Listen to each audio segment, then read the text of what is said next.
I'm sure that those who have filed the bill have all well intentions. Having said that, at this point in time, I leave it to Congress. If you pass a bill, my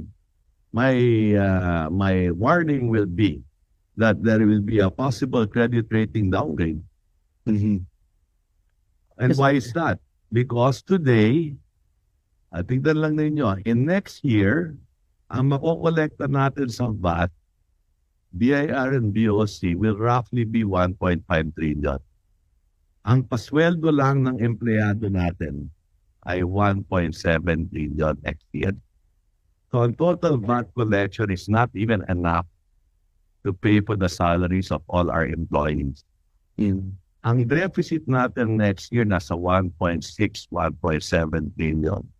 Lahat ng capital outlay natin, ibig sabihin lahat ng tulay, kalsada, school building, hospital, inuutang natin.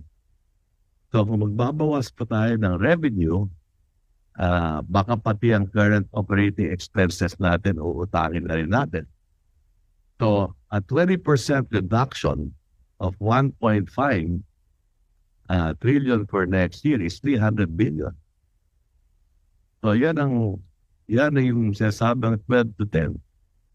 Ang halaga niya 300 billion.